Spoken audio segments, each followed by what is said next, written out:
भाई साहब आप भी आइए, गाना सुनिए, नृत्य देखिए। तो स्वामी जी ने कहा तो मैं तो भगवा पहना हुआ हूँ, मुझे ये सारी बातें परिचित हैं, मैं ये नहीं कह सकता। और जैसे ही वहाँ गान की, नृत्य की प्रस्तुति करने वाली वो जो बहन थी, उनके कान पर ये बात आ गई कि स्वामी जी ने कहा कि ये सब बातें मेरे लिए वर्ष है। तो जो चल रहा था वो गाना, वो उन्होंने रोका और सूरदास जी का एक भजन शुरू किया। हम सब वो भजन से परिचित है, प्रभु मेरे अवगुण चित्त न धरो। और जैसे ही उसके अंदर ही शुरू हो गए कि फौलाद का एक टुकड़ा तलवार बन जाता है, घात का कारण बन जाता है, दूसरा टुकड़ा किसी मंदिर के कलश पे विराजमान होता है, जिसके दर्शन मात्र से पुण्य की प्राप्ति होती है।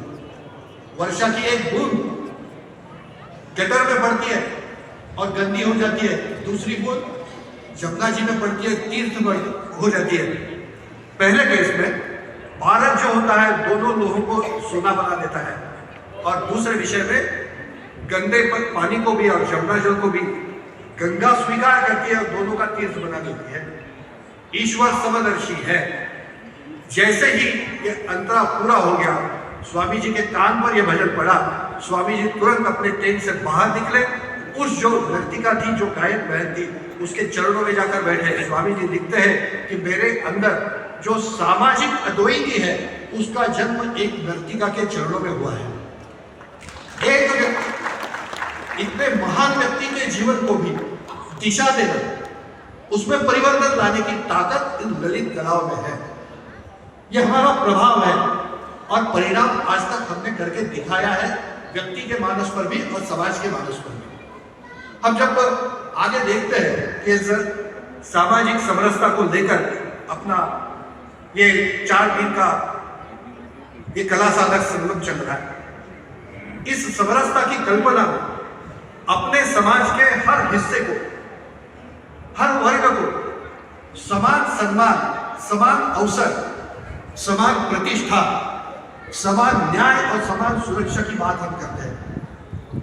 इतिहास काल में जैसे पहले बताया गया, गलती से इसमें कहीं कमी हुई है तो उस कमी को पूर्ण करना, उन पापों का क्षालन करना, उन गलतियों को सुधारना, ये भी इस समरसता के काम में अंतर्निहित है। और इसके लिए आवश्यक अन्य समाज के मानस में परिवर्तन करने की जो भी कुछ आवश्यकता है, वो पूर्ण करने का काम इस समरसता के कार्य के अंतर्गत आता है। तो जिन वर्गों के अधिकार और सुरक्षा की, न्याय की, प्रतिष्ठा की हम बात करते हैं, उनका और हम जिसको संस्कृति कहते हैं, उस संस्कृति का नाता क्या, ये यदि सोचना है, देखना है, तो यदि संस्कृति यानी हमारे यहाँ का धर्म, हमारे यहाँ के मूल्य, हमारे यहाँ के महापुरुष, उन्होंने प्रस्तुत किए हुए आदर्श और उन आदर्शों को समाज तक पहुंचाने वाली ललित कलाएं, यहाँ उत्पन्न हुई मूर्तियां, यहाँ उत्पन्न हुए मंदिर, ये सब मिलकर यदि संस्कृति होती है, तो हम निश्चित रूप से ये कह सकते हैं कि हम जिस संस्कृति का गर्व करते हैं, जिस संस्कृति के बारे में हमें बहुत ही आदर की, सम्मान की भावना है, वो संस्कृति निर्माण करने में, उसकी रक्षा में, उसके संवर्धन में इन वर्गों का भी बहुत बड़ा योगदान रहा है।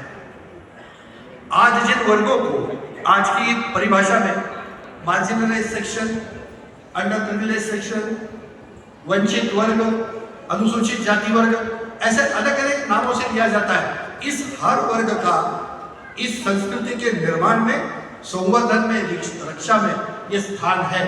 ये हमको ध्यान में लेना पड़ता है। जिस संस्कृति की हम बात करते हैं, जैसे राम और कृष्ण की है, वैसे वाल्मीकि जी की और व्यास जी की भी है। ये संस्कृति जैसे महर्षियों की है, वैसे जाबाली ऋषि की भी है। ये संस्कृति जैसे आदि शंकराचार्य जी की है, वैसे ही आदि शंकराचार्य जी के अद्वैत तत्वज्ञान को धरातल पर उसका अनुभव करने वाले उस चांडाल कहे जाने वाले व्यक्ति की भी ये संस्कृति है। जैसे संत रविदास, ये सूरदास की है, वैसे ये रविदास जी की और कबीर जी की भी संस्कृति है। ये रानी लक्ष्मीबाई की संस्कृति है, वैसे अहिल्याबाई की भी है, रानी रासमणी जी की भी है और झलकारी देवी जी की भी है। ये हम सबको ये मान्य करना पड़ेगा